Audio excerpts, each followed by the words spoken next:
Tonight, 15 points in 5 days. New polls show Nikki Haley has a lot of work to do in New Hampshire. Can she force Trump to play defense? The reality is, who lost the House for us? Who lost the Senate? Who lost the White House? Donald Trump, Donald Trump, Donald Trump. Dire warning from MSNBC. There are many parallels in the political careers and administrations of our 36th president, Lyndon Baines Johnson, and our 46th, Joe Biden. Will Democrats jettison Biden before it's too late?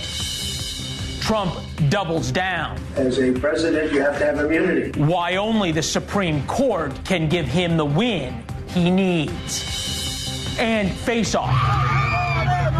The feds in Texas clash over a broken border. Ted Cruz on which side blinks first. What Texas is doing is entirely consistent with federal law.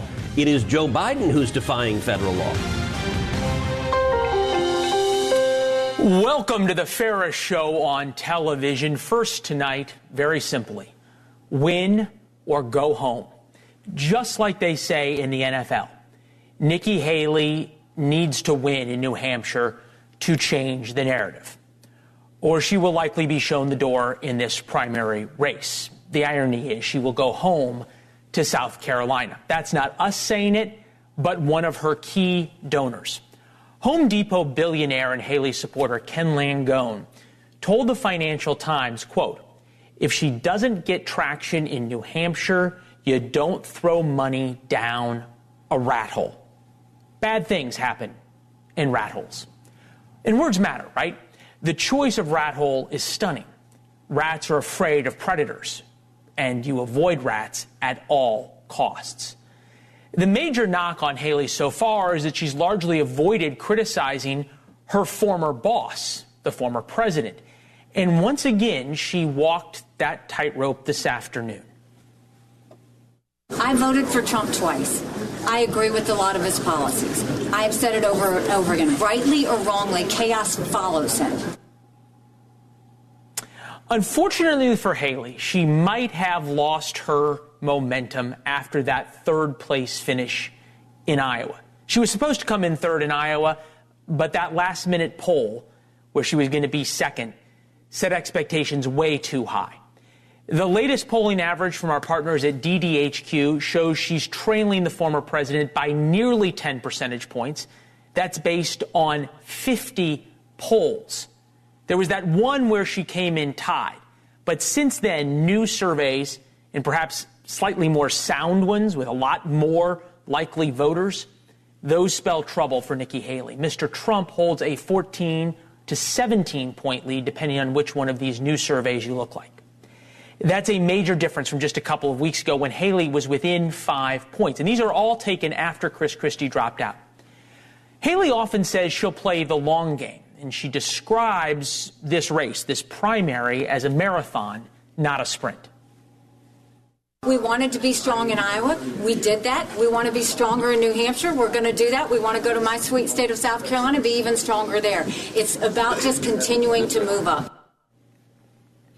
But this isn't track and field. It's an election.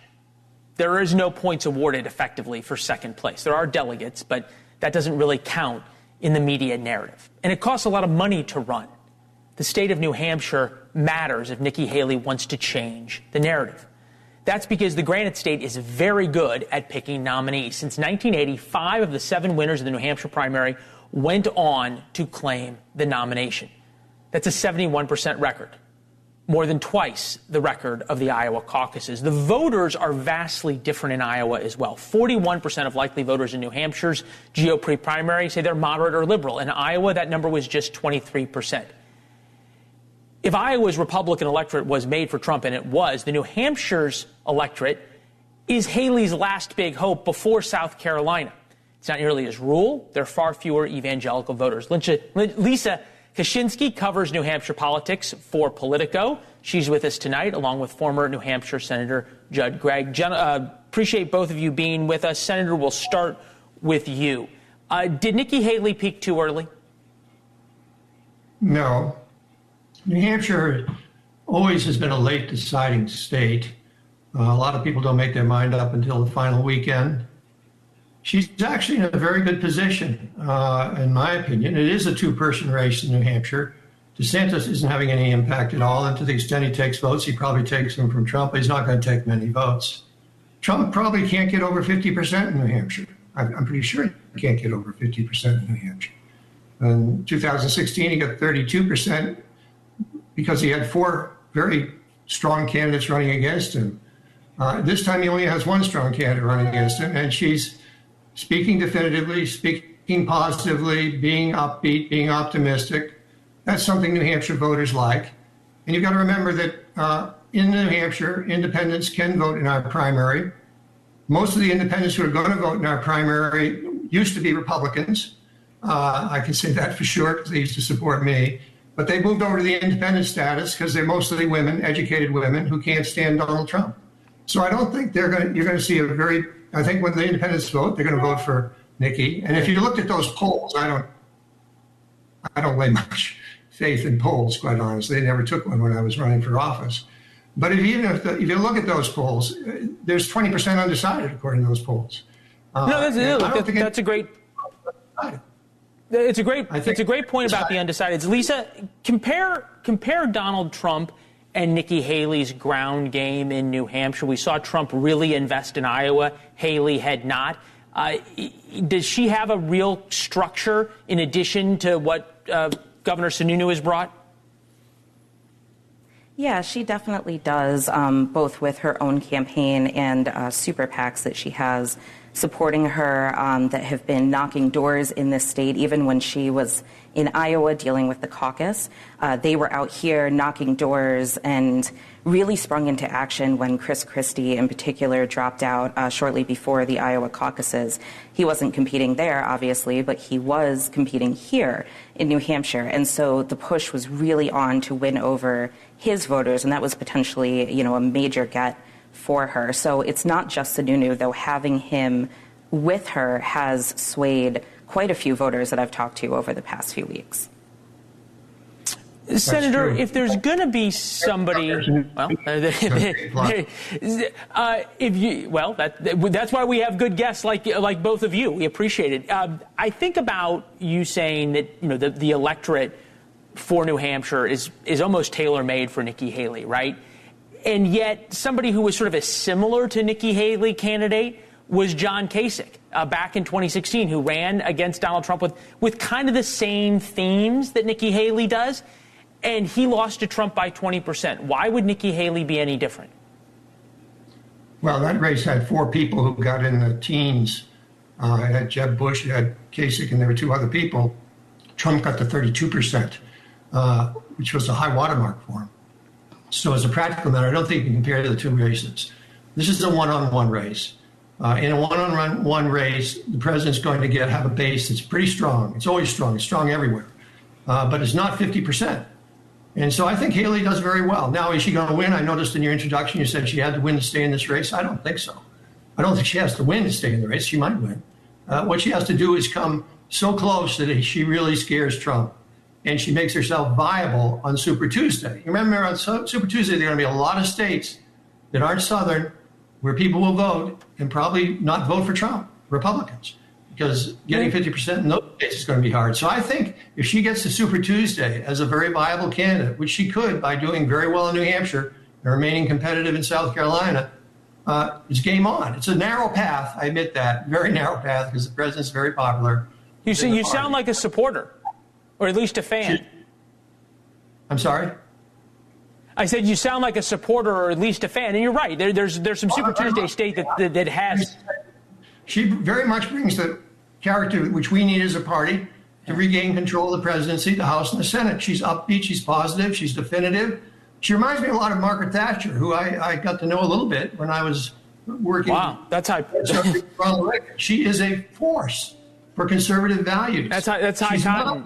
That's high cotton. Like we'd say where I'm from. I got to get Lisa in here, Senator. I think about what you've said in terms of where her power is in terms of going to Super Tuesday, places like Virginia, Utah, California, other states that might have a more, shall we say, purple-like electorate even someplace like North Carolina. Lisa, want to play a soundbite from you from a New Hampshire voter. Take a listen. Sorry, could you repeat that? Basically the anyone but category, like a lot of Americans are in. He's, can be a little much. So, yeah, the Republicans or Democrats can, put someone on the ticket that actually is, worth voting for, then I'll vote for them. Lisa, what does Haley's ground game look like to get both independents and Democrats to the polls on Tuesday, and how much are they pushing the narrative? Look, you may not love Nikki Haley, but at least you can vote against Donald Trump. Yeah, I mean, her strategy the next few days is really going to be just getting out and getting to as many voters as she absolutely positively can, whether that's in retail stores, whether that's in town hall settings, bigger rallies, smaller settings, and just convincing them that they need to cast their ballots for her. And, she says repeatedly that it is time for the country to move on from Donald Trump.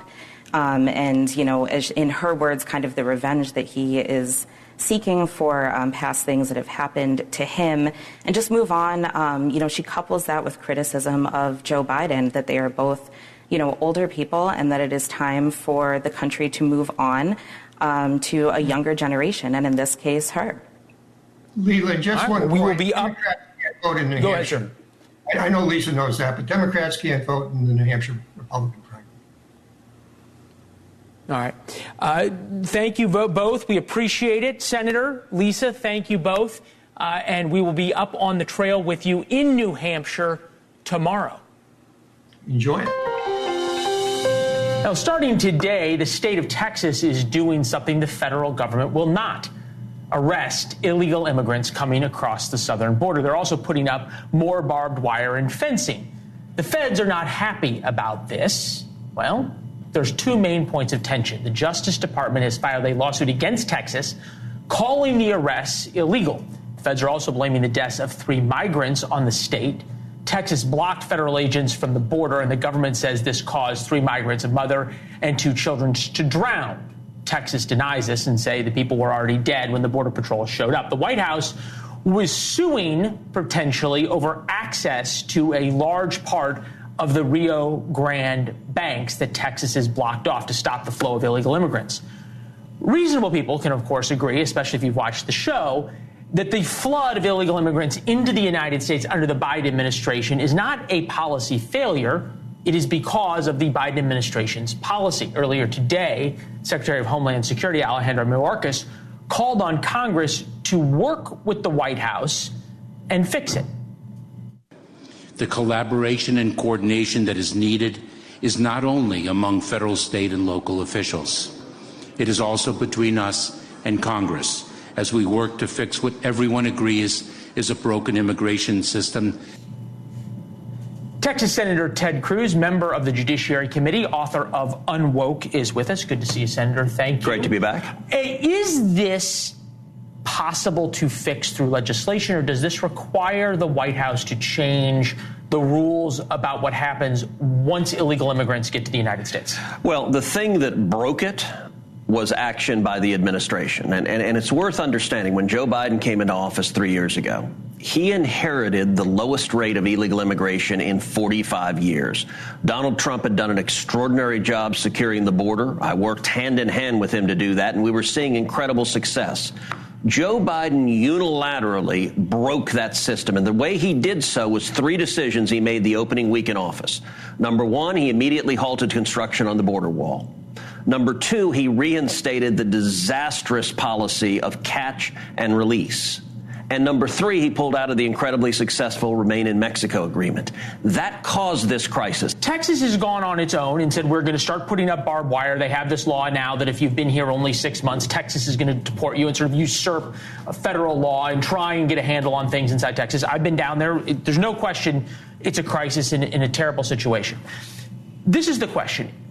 I understand what Texas is trying to do, But if under, say, a Trump administration, Gavin Newsom orders the California Highway Patrol after passing a law to block the Border Patrol from stopping people coming across and give caravans to illegal immigrants to sanctuary cities in California, I'm guessing you would have a problem with that. Well, because you're defying federal law. In this instance, what Texas is doing is entirely consistent with federal law. It is Joe Biden who's defying federal law. And so it's qualitatively different because the federal immigration laws are passed by Congress and signed into law. Listen, Texas would rather not have to do this. They'd rather the federal government do its damn job. The reason Texas is acting, and I salute Texas, the governor, the legislature, for stepping up and trying to solve this crisis, is because the Biden administration created the crisis and they want it to happen. The amazing thing, Leland, Joe Biden could fix this today. Right. If he simply decided when we apprehend someone, we will deport them, the numbers would plummet. He doesn't want to. He wants 9.6 million to be 20 million, to be 30 million. And he's willing to overlook enormous suffering. You make a good point, and that is that this is not the failure of policy. This is the policy. Yes. And until the policy changes, nothing's going to change. Okay. I want to get you to the Judiciary Committee. This is going to end up in the courts. Yeah. And President Biden has now started, I think you would agree, to appoint folks of a certain political persuasion and viewpoint, as Donald Trump did, to the judiciary. You had some questions today in committee for a Circuit Court of Appeals nominee. Take a listen. Political programming was at the very core of this organization Mr. Mangi was involved in. In May of 2021, the center held an event called, quote, the 100 Years War on Palestine Teach-In. A Jewish news syndicate opinion piece entitled, quote, Hamas apologists slander Israel at Rutgers Teach-In described the event as, quote, terrorist whitewashing webinar. Look, it is an amazing thing, the kind of people Joe Biden is nominating to his administration and especially to the federal bench. I've said something several times that is still, I think, amazing. Joe Biden has managed to do something I thought was impossible. He's made me miss Barack Obama. Listen, I disagreed with Obama on practically everything. But by comparison, if you look at Obama's judicial nominees, they were not nearly as extreme as the Biden nominees. It's fair to say both sides have become more extreme. So I don't think that's accurate. I understand come on. Donald Trump is a lot farther to the right in some policies in his nominees than, say, George W. Bush. Well, actually, pause and think. I would agree with you on rhetoric, that Trump's rhetoric is pretty fiery and out there. But if you actually look at the substance, all right, let's take, for example, Democrats love to say Trump is a dictator. Really, what did he do in 4 years when he was a dictator? He didn't do what Joe Biden has done, which is weaponize the Department of Justice and the FBI to go after his political opponents. He didn't do what Joe Biden has done, which is utterly ignore federal law and allow an invasion on our southern border. He didn't do as Joe Biden has done, which is defy federal law, do things like have COVID vaccine mandates. Because when Donald Trump was president, you had a tough re-election fight. I remember covering it with Beto O'Rourke. You're going to be up for re-election again. How do you think the current presidential race plays into that? Well, listen, it's going to be hot and contested, and Chuck Schumer has made clear I'm his number one target in the country. So I fully expect the Democrats to spend $100 million coming after me this year, trying to defeat me. My last race, I won by less than 3 points. So I want to encourage all your viewers, go to tedcruz.org, tedcruz.org, tedcruz.org. Make a contribution. We are at a time where our country is deeply divided, and we're in a battle about which direction to go. If things are so bad as you point out, especially about the issue of immigration, especially in Texas, why is this even a race in Texas?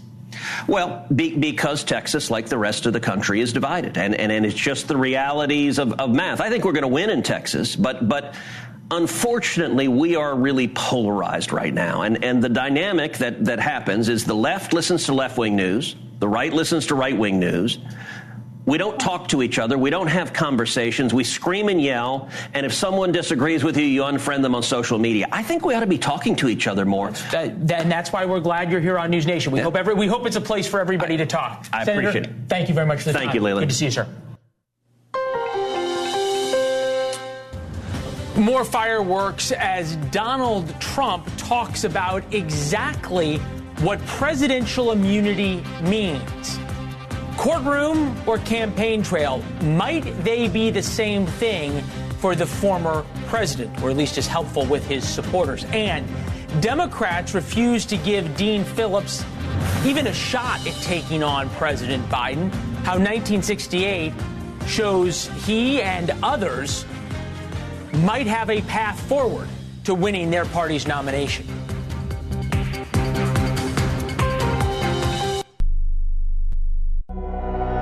NewsNation Tuesday, live from New Hampshire, starting at 7 Eastern. It's America's first presidential primaries, and NewsNation Decision Desk 24 has you covered with the best political team on TV and accurate, real-time poll results. There's a new home for election coverage you can trust. The New Hampshire presidential primaries. NewsNation Tuesday, starting at 7 Eastern. To find NewsNation on your screen, go to joinnn.com. Quaker Oats has expanded an earlier December recall of certain granola bars and cereal products to include dozens more items potentially contaminated with salmonella. Captain Crunch treats and cereal bars and Gatorade protein peanut butter chocolate bars are now part of the recall. A House committee has passed a bill that would temporarily expand the standard tax deduction used by the majority of taxpayers by $2,000 per person for the next 2 years. The measure would boost the standard deduction by $2,000 for single filers, $4,000 for married filers for the 2024-2025 tax years. For millions of Americans, fruit stripe gum was part of growing up, but that icon is about to disappear from store shelves. Ferrara Candy Company has confirmed it's ending production. Fruit stripe gum was introduced by Beechnut in 1969. I'm Mark Huffman. Learn more at consumeraffairs.com. The Black Sea region dominates USDA's January look at world wheat production and supplies. According to World Agricultural Outlook Board Chair Mark Jekanowski. While we raised Russia's wheat production forecast 1 million tons, we also raised Ukraine's production forecast by 900,000 tons. That accounts for the bulk of the increase in our global wheat production forecast this month. So how did the production adjustments impact January's global wheat balance sheet? Total supplies up 3.6 million tons, and with those higher supplies, we're also anticipating higher use, so feed use is up. Total global wheat trade was raised 2.3 million tons. Russia's wheat exports, reflecting their large crop, were raised to 51 million tons, and Ukraine's were increased to 14 million tons, and ending stocks were raised about 1.8 million tons. I'm Rod Bain reporting for the U.S. Department of Agriculture in Washington, D.C. Thanks for listening to News Nation on the Go. I'm Ashley Banfield. Join me weeknights, 10 Eastern on America's fastest growing news channel.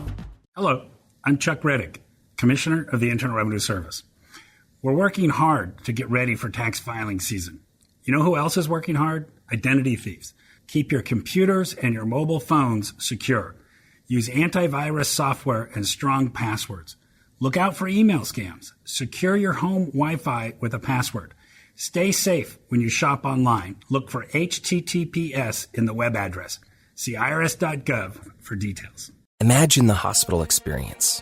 There's a constant parade of serious doctors, countless tests, and a serious diagnosis. Scary surgeries are followed by painful recoveries. You're in the hospital for days, weeks, months. Now imagine you're a child. This is why Starlight exists. Starlight programs help kids in the hospital cope, build resilience, bolster confidence, and change their outlook. Because happiness matters. Donate today at www.starlight.org. A message from Food Addicts in Recovery Anonymous. I came to Food Addicts in Recovery Anonymous overweight and depressed. I was dieting, binging, stealing food, and lying about it for years. For help, call 781-932-6300 or visit foodaddicts.org. I knew I had a weight problem. I didn't know I was addicted to food. The FA program gave me a healthy body. I'm free from obsessing about my weight or food. Call FA 781-932-6300 or visit us on our website at foodaddicts.org. You have to have immunity, very simple. And if you don't, as an example, if this case were lost on immunity, and I did nothing wrong, absolutely nothing wrong. Prompter's in the wrong place. So that's President Trump talking about presidential immunity a few days ago. And since then, he keeps ratcheting up his demands for exactly what immunity means. Before he went to his mother-in-law's funeral, overnight he put this on Truth Social. A president of the United States must have full immunity. Without it, it would be impossible for him, her to properly function. Any mistake, even if well-intended, would be met with almost certain indictment by the opposing party at term end. Even events that, quote, cross the line. And that has been what has been getting the most attention. Here now, senior fellow of the Hoover Institute, Victor Davis Hanson. Absolute immunity almost sounds more like a king than it does a president to me. Is this what the founders had in mind? I don't think so. I think they wanted partial immunity so that a president or chief executive wasn't the object of repeated prosecutions by the opposition party. But they did have this remedy for crimes and misdemeanors called impeachment. And we've found, I think most of the courts have found, that a president is not given full immunity, especially when he's been impeached. So we don't want a president that's committing a felony, obviously, to get complete immunity. But on the other hand, you have to have some type of immunity, or you're going to have a constant lawfare and go after every president that goes into office. You'll have local prosecutors doing what they're doing now.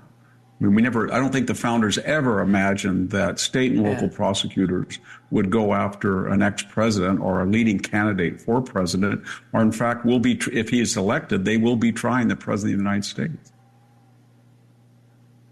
It's pretty wild when you think about the idea that a local prosecutor in Georgia or an attorney general in New York can run for office on the idea of effectively indicting up far beyond their one elected office. And look, it makes sense. You could have a prosecutor run on indicting any president or a presidential candidate. The argument that's coming out of the Trump defense team, and I think you rightly point out, goes to impeachment, right? That you got to be impeached and convicted first, and therefore Congress, the co-equal branch of government, has decided that you are not immune for these things, that you did these things, and then you can be criminally charged. If we go back, how do we figure out if that really is what the founders believed? Well, I think they were practical people. And I think one thing we've learned from all of these indictments is that this system will not work if you have a person who is elected by the people and he is subject to local and state prosecutions that are obviously brought by either people who are liberal or people in the Democratic Party. All four of them are. And then in addition to this, there's a lot of precedents. We look at the Fani Willis thing. It's a complete mess now. That thing is imploding, given her violations, I think, of ethics. Then we look at Alvin Bragg and the campaign finance over Stormy Daniels. And then we look at Ms. Letitia James. Nobody in the history of New York has ever been charged with overvaluing real estate assets, especially in a case where the bank made the loan, profited from the interest, was happy to get the principal paid back, and has no complaint. And she's going back and for the first time doing this. And then we have Mr. Smith, the federal prosecutor, but we have this asymmetry where we have a vice president and a senator, Joe Biden, who had papers out for 15 years and then only notified the federals, not because he was patriotic or he thought he had a duty to follow law, but because his own prosecutor, i.e. appointed by his DOJ, was going after his political opponent, and he thought that it wouldn't look good that if he had committed the same thing. So all of these cases, you could argue, would never have been brought if Donald Trump had just simply either been a member of the Democratic Party or he had chosen not to run for office again. And that's what that has people very angry and brings us to the fore.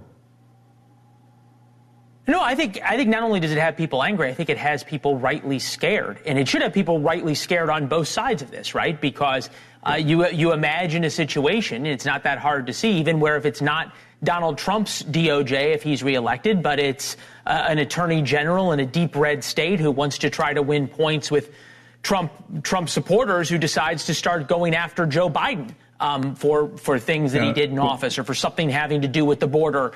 And then everything breaks down. I guess my question that's a discussion to you, and I always... Yeah, that's a discussion that's going on, I think, now. I'll be brief. Yeah. How do we put the genie back in the bottle? I don't know. That's the discussion that's going on. You have a lot of Republicans that say if you go tit for tat, this is going to deteriorate into a third world chaotic situation, and that's not going to work. So you have to have forbearance and not do this when you take power. On the other hand, there's other Republicans that say, this is a long line. These are people who took a leading candidate off the ballot. We've never had that before. They've impeached a president twice in his first term. We've never had. They tried him as a private citizen. They cooked up the Russian collusion hoax. They cooked up, and they won't stop unless you deter them. And the only way you can deter them is say that you're going to be subject to the same rules that you have set when you're out of power. And yet they know that if you do that, we're going to go into a death spot, a doom loop. The Constitution is. So they don't know quite what to do, but it's not symmetrical. The whole premise is that Donald Trump to the left represents an existential danger, and therefore any means necessary or morally justified for the end of removing him from the political landscape. That's all it is. That sums up what it is. Well said. And I think anybody on either side should be rightly scared. Victor Davis Hanson, as always, we're smarter after we listen to you. Thank you, sir. We appreciate it. In America, we are used to things working. And I'm not talking about the Constitution. That is the one thing we all count on. But just life is supposed to work quickly. You pull up to the gas pump, you get gas. You show up to Costco during a pandemic, there needs to be toilet paper. The great toilet paper shortage defined the beginning of the pandemic. Press a button on your phone now and Amazon delivers you Diet Cokes in 2 hours. That's what makes these pictures that we're about to show you so stunning. Side by side, gas lines in the 1970s. Those were a direct result of American weakness and American policy. People started to wonder if our reliance on fossil fuel was a mistake. On the other side is what's happening now. Charging stations from Illinois to Long Island have become car graveyards. EVs don't like cold weather. It slows down the chemical reaction in batteries. If it gets cold enough, well, then it all stops. So one could say that the lines we are seeing right now are a direct result of American policy, pushing EVs into areas and into places like Chicago in the winter, well, that probably it's there just a little bit too early. Technology has not been perfected. Elon Musk recently bragged that the new Tesla Cybertruck would make a good police vehicle. Not yet. Certainly not in Chicago or Minneapolis. In fact, it's so cold in the Florida Panhandle right now that the Cybertruck would barely go 150 miles. So we might need to rethink this. Our friends at CNN published a helpful article about this. Both human beings, evidently, according to them, and EV batteries work best within a similar temperature range, which is roughly the mid-60s to the mid-70s. So the best thing we can say, the hope we can give you, is that spring is just 63 days away. We heard from a lot of you about our story on the new and incredibly lethal Chinese-engineered COVID strain. We'll have some answers to your questions and why the U.S. government still shows no sign of demanding answers and demanding the truth from China. I think this study is a potential nightmare scenario. And I think it's sort of the equivalent of the If I Did It book for what China did during COVID. Their mutated virus killed 100% and it went to the brain. And that's just the start. It's former Assistant Secretary for Health and Human Services, Dr. Brett Giroir, on the show last night, sounding the alarm on the experiments some Chinese scientists are doing with a mutant COVID-19 strain. Evidently, it is 100% lethal in what they have called humanized lab mice. He also told us that none of the Chinese labs listed in the study are biosafety level 4 labs, meaning they shouldn't even be experimenting with this kind of virus, as dangerous it is to begin with. They lack the security and safety protocols to ensure something like a lab leak doesn't happen, because we've seen this book before, right? So the right lab mandate, biosafety level 4, change clothing before entering, shower upon exiting, decontamination of all materials before exiting, and personnel must wear appropriate PPE, personal protective equipment. We heard from many of you on social media about this. AA Miami 305. It's not the Chinese. is the Americans with all their conspiracy theories stop blaming the Chinese when we really know who is behind it. It's the WHO organization that needs to be stopped. The WHO is largely now controlled by the Chinese. We learned that during COVID when they told us things like COVID wasn't airborne. They were wrong. They were doing the Chinese bidding. That is the WHO now. Old West intact. Perfect timing for another election. And so far, we have not heard from the U.S. government about this. Nick's Blunstia. Psychopaths, not scientists. How about we don't mess with viruses anymore? China. Just a thought. Janmar, 100%. Can you say biological weapon? That was always the fear, is that's what COVID was originally planned to be. COVID-19 was some kind of bioweapon. Interestingly, that there are allegedly ties between the researchers of this new virus and the People's Liberation Army in China. One last one. Fear-mongering. Turn this bleep off. Here now, senior scholar at the Johns Hopkins Center for Health Security, Dr. Amish Adalja. It's good to see you, sir. I don't know how not to be scared when I hear that the Chinese, who gave us COVID one way or another, are experimenting with something that kills 100% of mice that are designed to be like humans. Well, I think it's important to recognize that people are going to be doing coronavirus research long into the future because that is a pandemic threat. The key thing is making sure it's done safely, as you alluded to. Is it being done at the correct BSL level? And while there are a lot of alarmist and sensationalistic headlines about this experiment, I think it's important to remember that this wasn't something that really necessarily poses a threat to humans at this time. This is a specific mouse model that has lots of receptors all over the body in a way that humans don't. So I don't necessarily think this has a major threat to human health. The implication is, is China doing this research safely? Because that's the key thing. Yeah, look, you make a good point. They called them humanized mice. They lost weight, hunched posture, sluggish, eyes went completely white before they died. In this strain that they created, 100% kill rate of mice, Ebola average fatality 25 to 90%, MERS 40%. Obviously, COVID-19 we found out was less than 1% in terms of a kill rate. So what this could do, I guess the question is, you said the key is if China can do this safely. And we know by example after example, they don't do it safely. They intentionally cover things up. Why isn't there a bigger push among the scientific community to force China, after all of this, to be more transparent? Well, I think that's always been the question, is trying to get China to be more receptive to biosafety norms. And we know that they were working with coronaviruses prior to COVID-19 at BSL-2, which probably isn't high enough for some of those pathogens.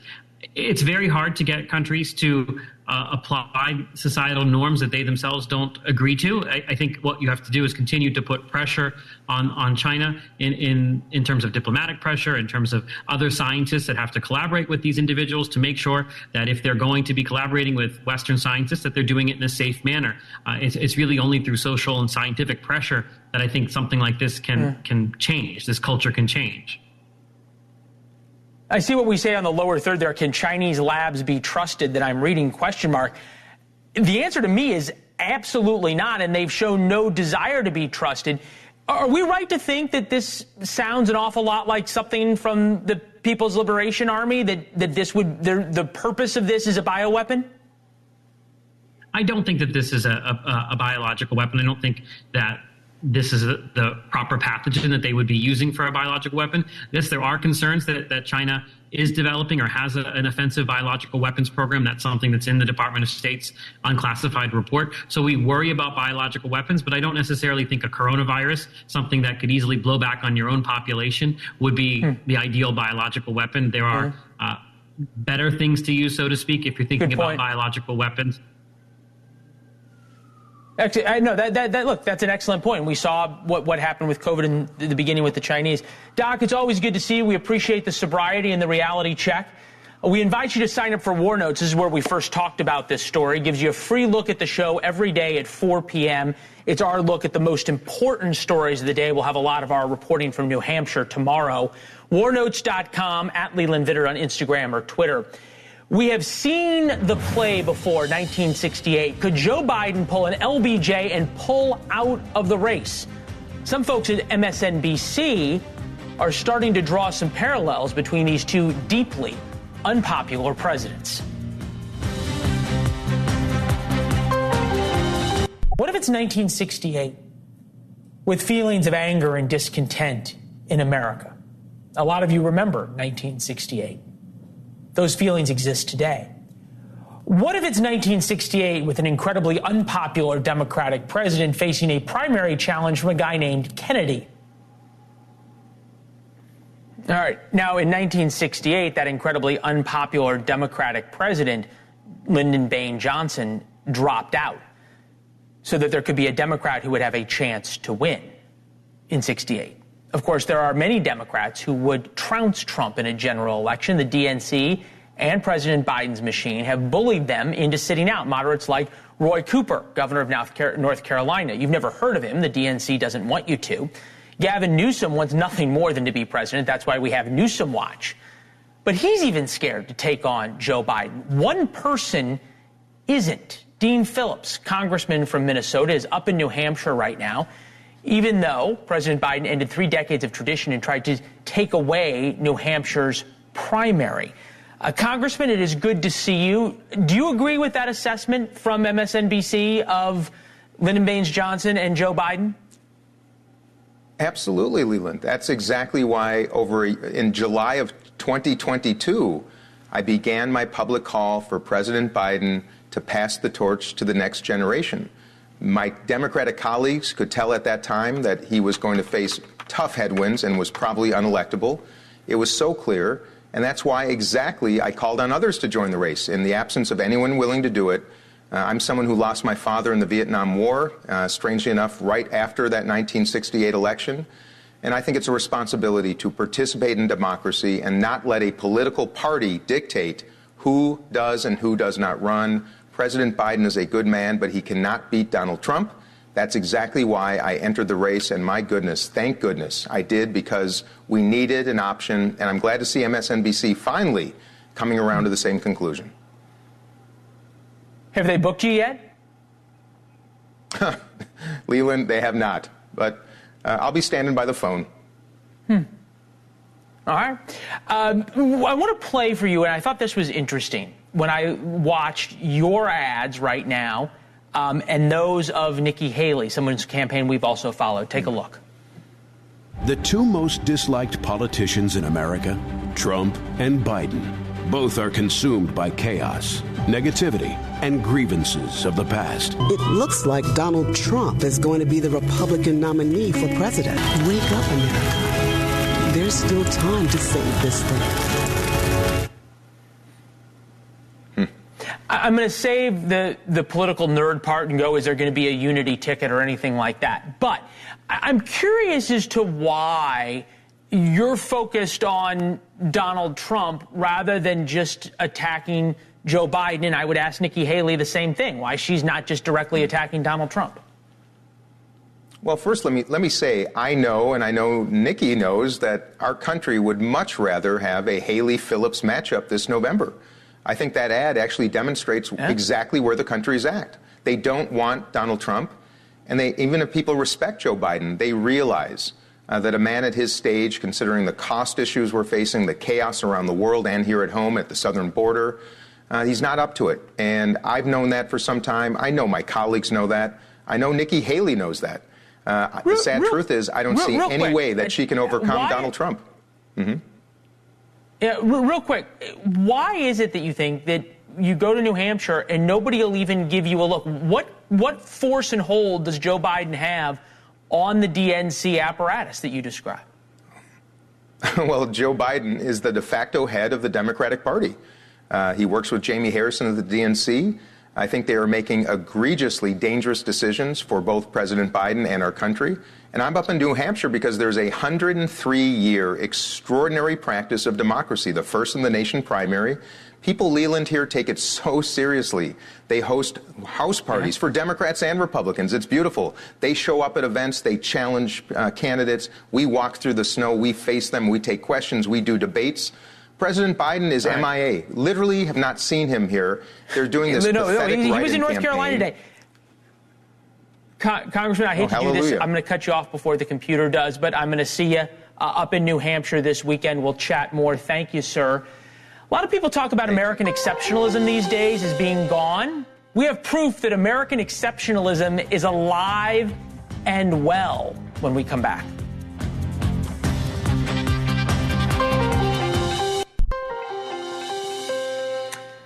Before we go, we wanted to share with you a moment of American exceptionalism.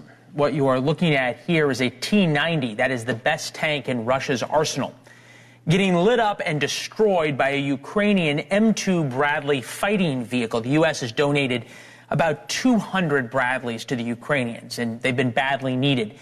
Published reports say the Ukrainians were defending a town of Stepov in the Donetsk region out in their east. Russian forces launched an offensive in the region back in October. And despite almost $50 billion in U.S. aid to the Ukrainians, the offensive has, well, gained ground. There's certainly much to criticize about how the war in Ukraine has been fought and how much of those American tax dollars have been wasted by an often corrupt government in Kyiv. But the success of U.S. military hardware shows that in terms of weaponry, and this is something worth pointing out, the U.S. is still the gold standard. Infantry fighting vehicles are not supposed to rip through the best tanks that Russia has. We'll see you from New Hampshire tomorrow night. Here's Chris.